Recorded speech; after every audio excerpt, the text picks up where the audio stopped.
Donc, je vais essayer de vous expliquer sur papier la logique qu'on pourrait avoir derrière le code. Donc, on a vu qu'on avait, dans le cas de mon exemple, qu'on avait un squelette. Alors, je vais faire des dessins très rapides, c'est juste représentatif. Et que notre squelette, on lui avait donné un script. On va pas s'embêter, on va l'appeler script 1. Ce script, ça lui permet d'avoir des comportements. Je vais les indiquer là rapidement. Il y a le comportement détecter les murs et le vide. Voilà, les murs et le vide. Et ces comportements-là, ça langage, ça a pour conséquence qui fait demi-tour. Faire un demi-tour. Donc ce script-là, on l'a attaché à notre squelette. Bon. Si on crée un écureuil. Alors, je suis pas expert dans le dessin des écureuils, on va faire ça rapidement. J'en avais fait un pour vous montrer à l'écran. Il était plus beau que ça. Si notre écureuil, il a le même comportement, qu'est-ce qu'on peut se dire? Alors, on pourrait se dire, hein, moi je suis pas fan, mais on pourrait se dire, bah, je crée un script 2 qui va faire la même chose que ça et je lui attache. Bon. Alors déjà, le problème c'est que j'ai pas forcément envie de retaper tout ce que j'avais tapé dans le script 1. Ça va me prendre du temps. Alors vous allez me dire, bah ouais, mais si tu fais un copier-coller, c'est pas bien long. Le copier-coller, effectivement, ça va me prendre 1 seconde. En tant qu'utilisateur, ça va pas être très long. Par contre, pour mon PC, c'est un problème. Faut toujours avoir à l'esprit que tout ce qu'on intègre dans le moteur de jeu, c'est de la donnée. Imaginez des dossiers dans votre PC. Si vous avez une vidéo et que vous dupliquez votre vidéo, que vous l'avez 2 fois dans votre PC, et ben vous prend 2 fois plus de place dans votre PC. Vous avez 2 fois de la place qui est prise alors que la vidéo est identique. C'est un peu dommage. Bah là c'est pareil en fait. Vous allez avoir 2 trucs identiques, donc c'est de la donnée qui est inutile et qui va demander des calculs, va coûter de la mémoire, du temps de calcul à votre PC. Donc c'est un peu bête de réécrire la même chose, même si vous faites des copier-coller qui vous paraissent rapides, pour le PC ça va être gênant. Donc l'idéal, ça serait plutôt d'avoir un seul et unique script qui dit ce que nos personnages doivent faire. Donc par exemple détecter les murs et le vide et faire demi-tour quand on détecte ça. Mais de faire en sorte que ce seul et unique script s'applique aux 2 personnages. Donc c'est la méthode qu'on va appeler la méthode de l'héritage. Et ça c'est la méthode qu'on voit le plus souvent dans les tutos. Parce que c'est la plus intuitive et puis parce que quand on commence à coder, c'est ce qu'il y a de plus accessible, je dirais. Dans un premier temps. Quand on a peu d'éléments, c'est ce qu'il y a de plus accessible. Mais pourquoi je vous en parle? Justement parce que je vais vous montrer qu'au fur et à mesure d'un projet, ça peut devenir très très contraignant. Donc la méthode par héritage, on a toujours notre script 1 qui refait la même chose, hein, détecter des murs et du vide et faire demi-tour quand on détecte ces choses-là. Ça va s'appliquer à notre squelette.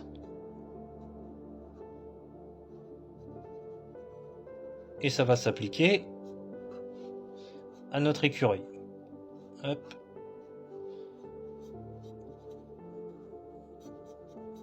Voilà. Donc là, ça marche. Ça marche, on a un seul script. Donc on mobilise pas de la mémoire pour rien. On n'a pas perdu de temps puisqu'on en a écrit qu'un. Donc en tant qu'utilisateur, c'est confortable. Et il s'applique aux 2.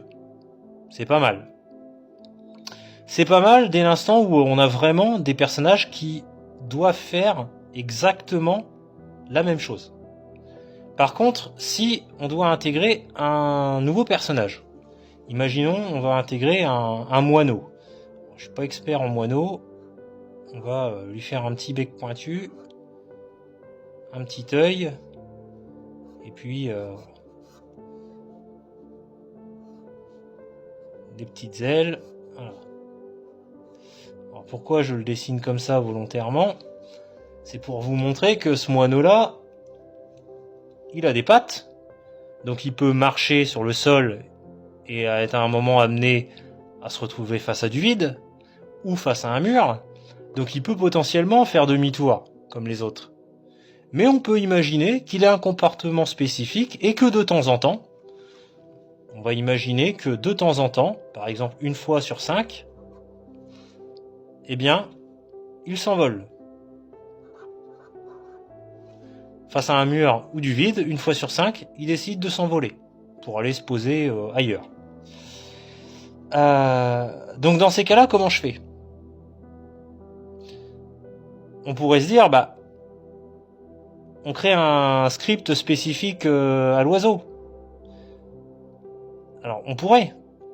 Le problème, c'est que on fait quoi? On lui met ce script-là plus ce script-là? Comment on le rattache à tout ça? Est-ce qu'on lui crée un script avec le vol indépendant? C'est pas évident. C'est un peu dommage parce que il a quand même si il a une capacité supplémentaire, il a quand même la même capacité, c'est-à-dire faire demi-tour face à du vide et du mur, au moins 4 fois sur 5 que les autres. Donc ce serait un peu dommage de le séparer des autres. Alors on pourrait se dire, bah sinon ce qu'on peut faire, c'est ici intégrer une capacité de vol. Mais si on alors pas tout le temps, 4 fois sur 5. Mais si on l'intègre ici, 4 fois sur 5, notre squelette il va se mettre à voler. 4 fois sur 5, notre écureuil il va se mettre à voler aussi. Et ça, on veut pas. Donc ça commence à devenir problématique. Alors je dis pas que c'est impossible, ça peut se coder.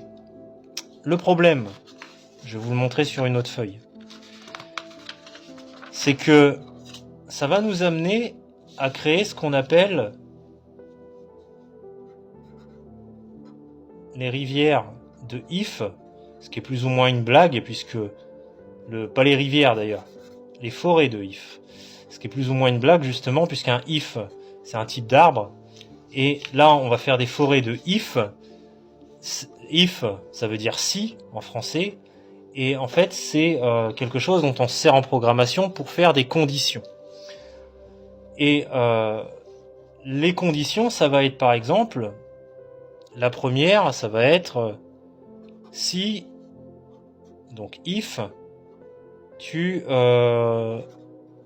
rencontres un mur.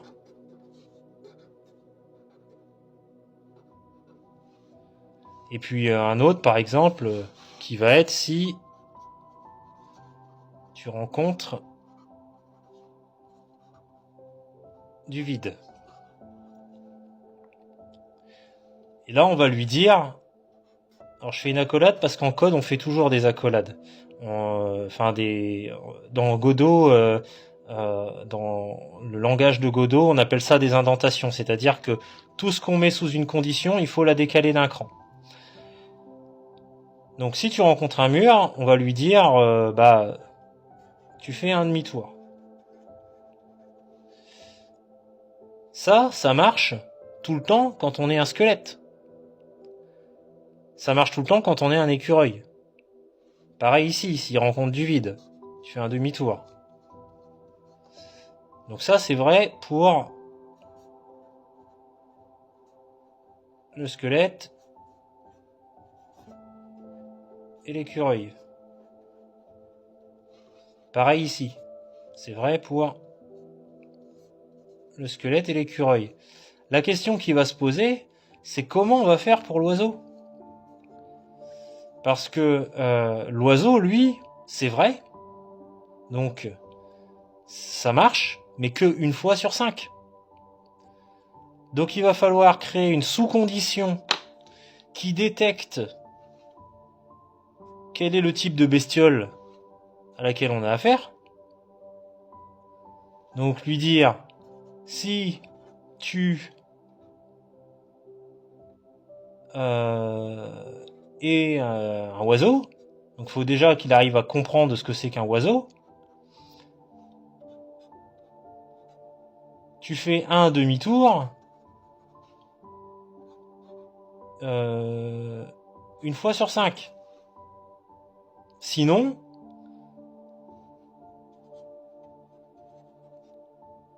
tu te comportes comme les autres.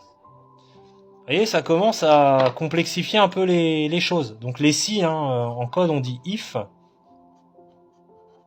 Les sinon, on dit else. Et vous voyez que je me décale à chaque fois. Et c'est un peu le problème des poupées russes. Parce que là, vous voyez que ça commence à se complexifier quand on intègre un oiseau, par exemple. Mais imaginons, là, on a un oiseau, c'est un moineau, il peut voler. Il peut marcher, il peut voler, il peut se cogner, faire demi-tour. Quand il voit du vide, il fait demi-tour ou il vole. Voilà. Mais on peut avoir des oiseaux qui volent pas. Imaginons qu'on a non pas un moineau, mais qu'on a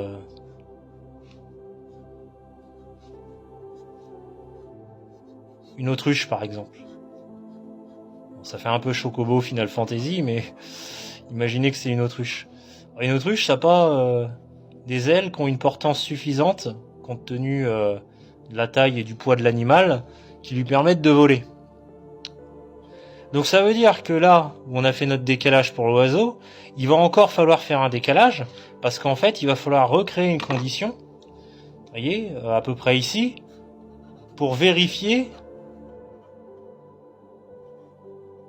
le type d'oiseau. Parce que l'autruche, c'est un oiseau particulier. C'est un oiseau qui fait la même chose que le squelette et que l'écureuil. Ça peut marcher sur le sol, donc ça peut potentiellement détecter le vide et détecter les murs et faire demi-tour. Mais par contre, à aucun moment, même pas une fois sur 5, ça peut décider de s'envoler. Parce que ça vole pas. Donc vous voyez que ça va complexifier les choses parce qu'on est bien dans la catégorie oiseau. Et pour autant, ça fait pas la même chose que l'oiseau précédent. Alors on pourrait se dire ici, c'est pas gênant puisque le fait qu'il soit dans la catégorie oiseau, ça n'a pas d'incidence. Mais si vous créez par exemple l'idée que tous les oiseaux, vous intégrez dans votre jeu le fait qu'il y ait de la nourriture par exemple, et que tous les oiseaux ils peuvent manger des graines, sauf les autres créatures, eh bien eux ils vont avoir en commun le comportement manger des graines, parce que ils appartiennent tous les deux au type oiseau. Mais en même temps, d'un point de vue des comportements, l'autruche va être plus proche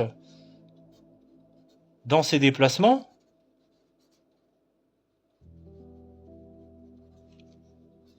elle va être plus proche du squelette ou de l'écureuil.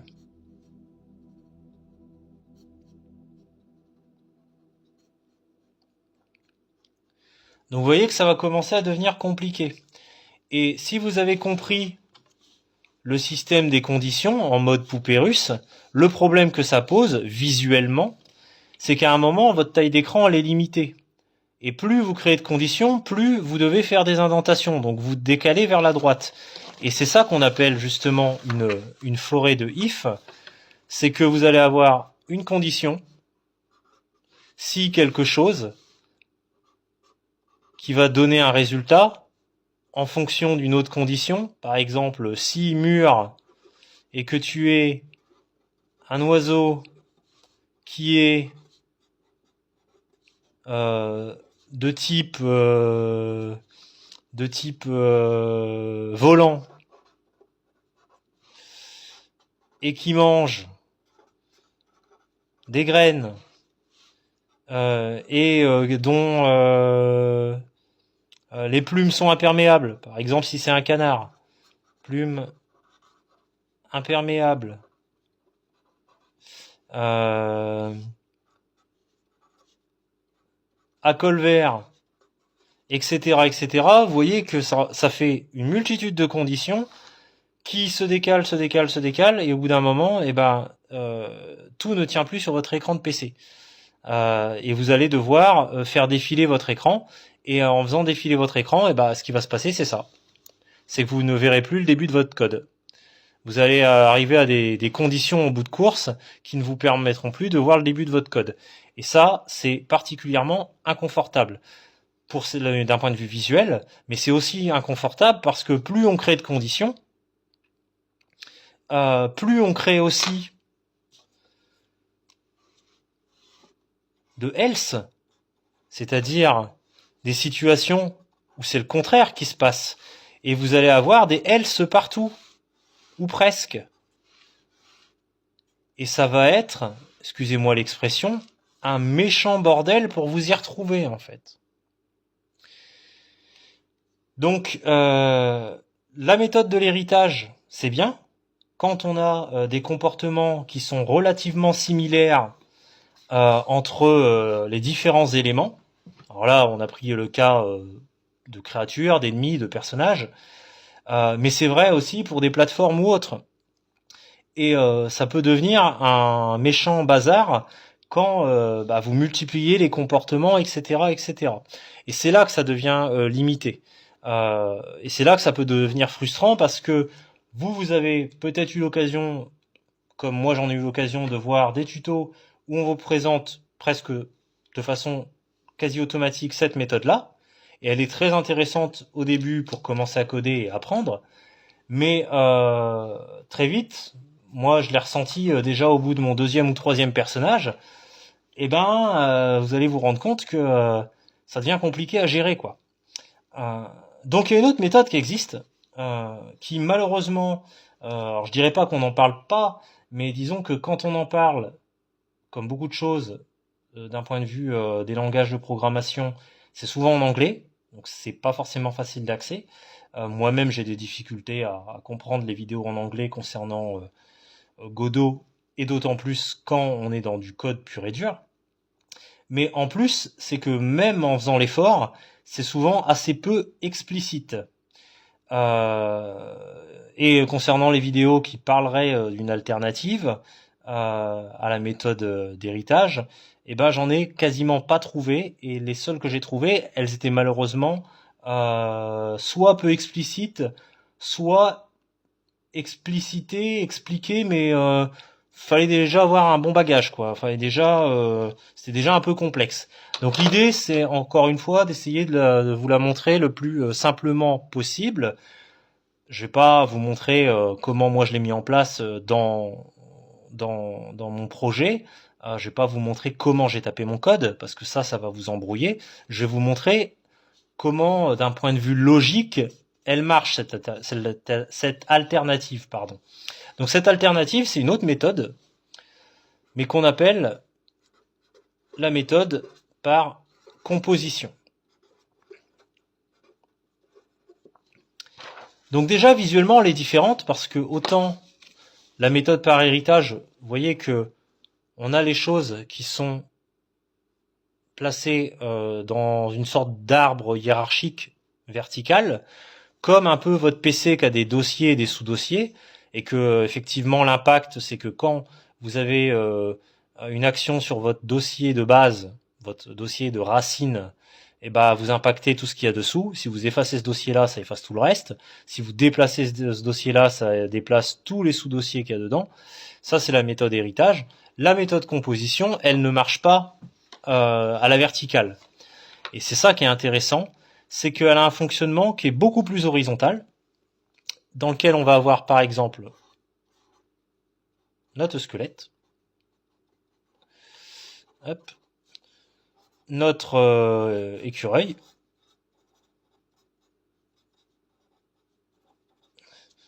notre moineau. Alors je vais juste faire la tête du moineau. Et puis pour le différencier, il n'aura pas le même bec. Puis, il va avoir une sorte de petit toupette, notre autruche. Donc lui, voilà, on va lui mettre une aile pour dire qu'il peut voler et l'autre ne peut pas voler.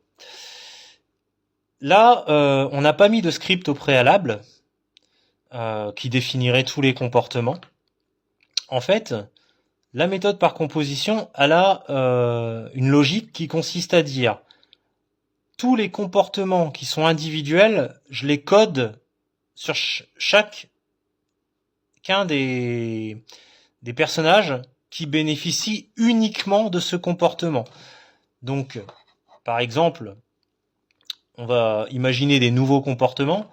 Le squelette, on va dire que il peut sortir d'une tombe. C'est un squelette. Voilà. Ça, c'est un comportement qui lui est propre. Notre écureuil, il peut monter aux arbres. C'est un comportement qui lui est propre. Il est le seul à pouvoir le faire. Monter en grimpant, pas en volant. Notre oiseau, lui, il peut voler. Notre moineau. Et puis, est-ce qu'il me reste une couleur? Je vais prendre du rose. C'est mes bons vieux kit color. Moi, je suis pas outillé niveau couleur. La colo, c'est pas mon truc. Et puis on a notre autruche qui, elle, peut pas voler, mais qui peut manger des graines, des graines d'autruche. On va pas s'emmerder. Des graines d'autruche. C'est la seule qui mange ces graines-là. Cet oiseau-là, on va imaginer qu'il mange des graines, mais des graines autres. Lui, il mange du blé, par exemple. Pour pas qu'il y ait confusion et qu'on voit bien que en fait c'est bien des personnages qui ont des comportements qui leur sont propres. Ils ne les partagent pas entre eux, ceux-là. Donc quand on a des comportements propres comme ça, on les code sur chacun des personnages. Par contre, quand on a un comportement commun, par exemple, on va imaginer comportement commun, ça va être par exemple détecter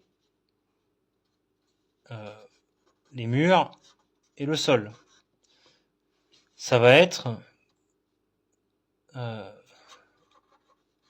sauter. Ça va être détecter le joueur. On est dans un jeu vidéo, donc il va y avoir un joueur. Détecter le joueur.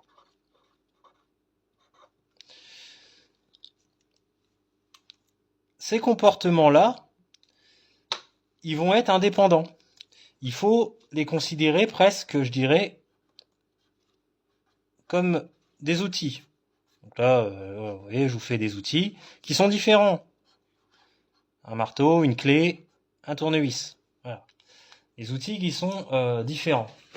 Mais quel est l'intérêt de faire ça, de les coder, d'écrire des scripts qui sont complètement indépendants de nos personnages? C'est que en fait, ces scripts-là, vous allez pouvoir les attacher ou non, selon vos besoins, aux personnages que vous souhaitez.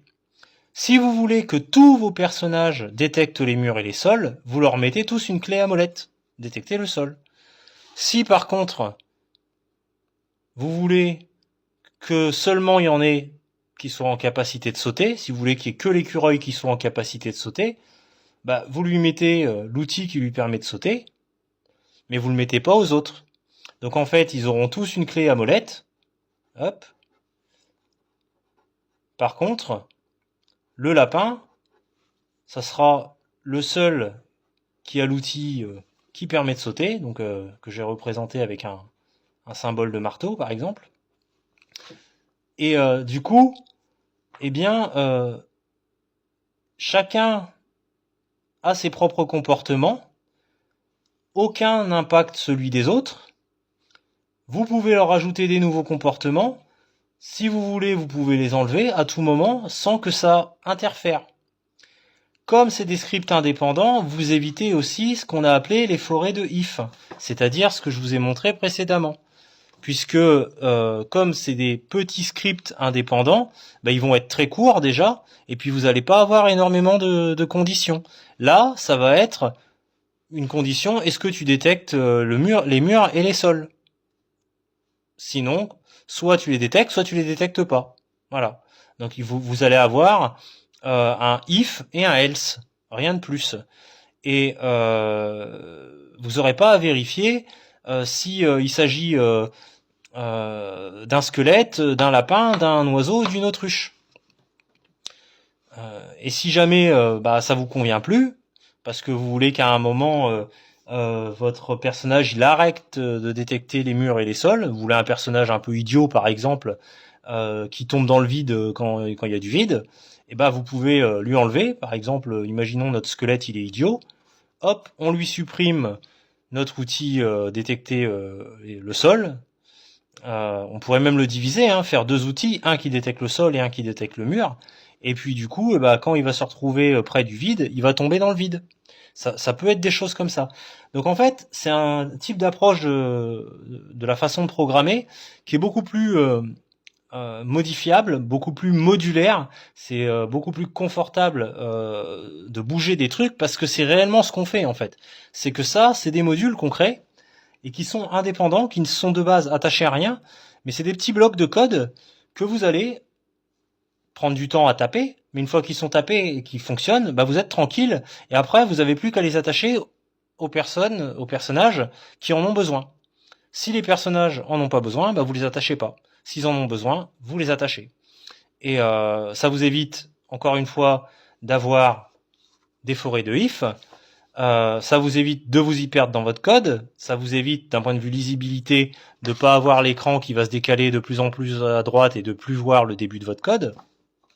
Ça vous évite, à la différence de la méthode d'héritage, d'avoir, voyez, des choses qui vont peut-être venir parasiter le script de la racine, c'est-à-dire ce qu'on appelle le parent, parce qu'en fait, tout en haut, c'est un parent, et ensuite, ce qui est en dessous, ce sont des enfants. Eh bien, dans la méthode héritage, il peut arriver que des fois, ce qu'on fasse, ça vienne parasiter le parent. Et du coup, ça met le bazar, ça crée des conflits. Et du coup, si par exemple un truc qui est sur l'écureuil vient créer un conflit au niveau du parent, eh bien ça va impacter aussi le squelette. Alors que là, vu que c'est des modules indépendants, même si vous avez mis par exemple la détection des murs et des sols à tous vos personnages, ils seront pas impactés. S'il y a un bug sur le lapin, il y a que le lapin qui est impacté. Parce que vous voyez que cette clé-là, elle communique pas avec lui. Lui, il a sa propre clé. En fait, on n'est pas dans la situation où la clé serait tout en haut et où on aurait en dessous nos différentes créatures. Si on avait cette situation-là, qui serait une forme d'héritage,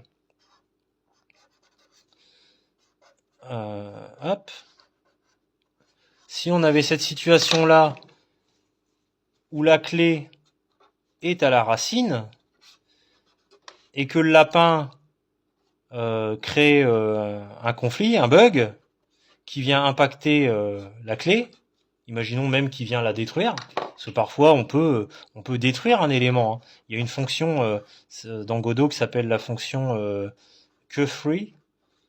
Donc c'est pour vider la mémoire en détruisant un élément de la mémoire. Et bien si on fait un queue-free au niveau du lapin et que là on détruit la clé, et du coup, si la clé qui permet de détecter les murs et les sols elle est détruite ici, elle est détruite pour le lapin, mais aussi pour le squelette, pour le moineau et pour l'autruche. Et c'est ça le problème de l'héritage en fait, qui peut aussi se produire des fois. Alors que en fonctionnant par module, eh bien, vous n'aurez pas ce genre de problème. Donc voilà, c'était pour vous expliquer un peu ce qu'on pouvait faire avec ce type de méthode, la différence entre les deux méthodes et ce qu'on pouvait faire avec la méthode qu'on appelle par composition. Alors, elle paraît moins abordable au premier abord, elle est un peu plus compliquée à mettre en place, mais une fois que vous avez compris le truc, l'intérêt c'est que vous créez plein de petits modules et après, c'est comme des blocs de Lego finalement que vous venez assembler ou désassembler en fonction de vos besoins. Alors là, on a pris le cas de personnages, mais on pourrait avoir aussi ça qui s'applique à des éléments de décor. L'outil détecter le joueur, ça peut marcher pour un ennemi qui va vous détecter et vous attaquer, par exemple. Mais ça peut aussi marcher pour une plateforme qui, lorsqu'elle va détecter le joueur, elle va s'effondrer, par exemple. Donc, c'est des choses qui peuvent être intéressantes et facilement, après, réajustables et redéplaçables pour arriver à combiner des comportements sans que les uns les autres se parasitent de trop. Du coup, on arrive au terme de cette vidéo. J'espère que ça vous aura permis de comprendre la différence entre les deux méthodes, héritage versus composition. Surtout de comprendre les limites de l'héritage, limites qui d'ailleurs peuvent arriver très vite, puisque on n'a pas besoin d'avoir un gros projet pour s'apercevoir que dès l'instant où on commence à créer plusieurs ennemis, 3, 4, 5, etc., ça devient vite problématique pour les raisons que j'ai exposées tout au long de la vidéo. Et aussi de comprendre les avantages que présente la méthode par composition. Le code, c'est quelque chose qui peut être rebutant, d'autant plus quand on est novice, ce qui est mon cas, je tiens à le préciser. Et c'est parfois dommage, je dirais, d'abandonner un projet parce que ça devient trop difficile d'appréhender les choses pour des problèmes de compétences qui sont liés à la programmation. Donc, je pense que les compétences, il faudra, quoi qu'il arrive, les développer, mais que déjà, si on passe par une méthode beaucoup plus confortable parce qu'elle est modulaire, eh bien, ça peut atténuer le côté fastidieux et rebutant de la partie code qui est forcément nécessaire dans tout projet de game making. Quoi qu'il en soit, j'espère, comme d'habitude, que cela vous aura plu, pourra potentiellement vous aider dans vos projets actuels ou à venir. Et n'oubliez pas que c'est des méthodes générales et que bien que moi j'en parle à travers le prisme de Godot, parce que c'est le moteur que j'utilise, ces méthodes, c'est des logiques intellectuelles sur sa façon d'appréhender le code, vous pouvez les transposer sur d'autres moteurs que Godot. C'est une logique qui peut s'appliquer à un moteur comme Unity, à un moteur, je pense, même si je l'ai jamais testé, comme Unreal, etc., etc. Là, c'est juste de la logique intellectuelle sur comment on organise son code pour le rendre le plus optimal possible et réutilisable de la meilleure façon possible sans que ça vienne créer des conflits avec d'autres éléments de votre projet. Voilà. Sur ce, eh bien, je vous dis à bientôt et n'hésitez pas, si à un moment peut-être vous voulez plus de précision et que je vous fasse une vidéo où je rentre vraiment dans le détail précis et les lignes de code précises que moi j'ai utilisées pour mon projet, je pourrais, alors en fonction de la demande, si vraiment il y a un besoin, il y a une volonté de votre part, peut-être prendre le temps de faire un tuto qui explique les différentes fonctions, les différentes méthodes que j'ai utilisées pour créer ces comportements en mode composition concernant l'écureuil, de façon à ce qu'il se déplace et qu'il fasse demi-tour lorsqu'il rencontre du vide ou heurte un mur. Voilà. Sur ce, je vous dis à bientôt.